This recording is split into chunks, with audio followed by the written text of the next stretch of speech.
అసలు తమిళనాడు పాలిటిక్స్‌కి, మన ఆంధ్రప్రదేశ్ పాలిటిక్స్ సంబంధమే లేదు కదండీ! ఎందుకు అంటే జగన్మోహన్ రెడ్డి గారి వల్లే అక్కడ ఇలా జరిగింది, అలా జరిగిందని చెప్పేసి కాస్త మరి ప్రమోట్ ఇప్పుడు చేసుకుంటున్నారు. ఇప్పుడు ఒకరోజు లోకేష్ గారు ఒక ప్రోగ్రామ్‌లో నాకు సరిగ్గా గుర్తులేదు ప్రోగ్రామ్ ఏదో హ్మ్. జూనియర్ ఎన్టీఆర్ గారి ఫోటో ఇచ్చారు ఎవరో. హ్మ్. హ్మ్. తీసుకున్నారు.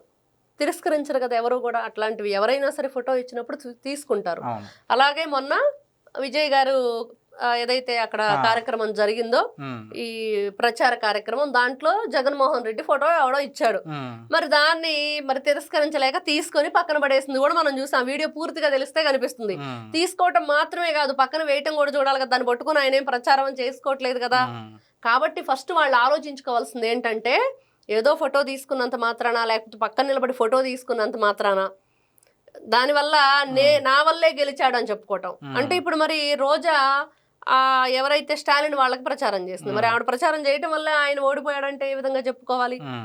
కాబట్టి ఆవిడ ఎదురుగా ఎవరికి ప్రచారం చేస్తే వాళ్ళు ఓడిపోతారు.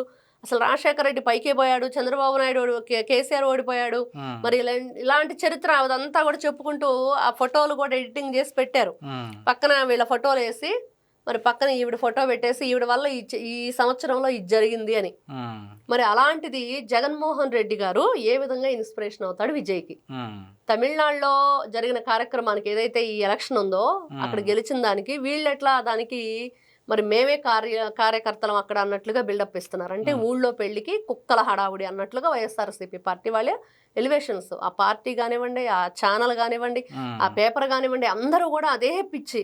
అందుకనే ఏబీఎన్ రాధాకృష్ణ గారు చెప్పింది మాటలు కొన్ని ఘాటు వ్యాఖ్యలు ఎందుకు చేశారంటే, హ్మ్. ఒక గొర్రెల మందలాగా. ఒక గొర్రెల మందలాగా వీళ్ళంతా గూడా ఆ హ్మ్. గొర్రెలు తల దించుకునే వెళుతూ ఉంటాయి. ఒక గొర్రె వెళితే దాని వెనకాలే వెళుతూ ఉంటాయి. హ్మ్. వాటికి ఎక్కడికి వెళుతున్నాం? ఏం చేస్తున్నాం? బావిలో పడతామా? చెరువులో పడతామా? అసలు దారి తెన్ను ఉందా? ఎటు పోతున్నాం కూడా తెలీదు. హ్మ్. అందుకనే ప్రతి గొర్రెల మందలో ఒక మేక ఉంటుంది. హ్మ్. అదేం చేస్తుంది?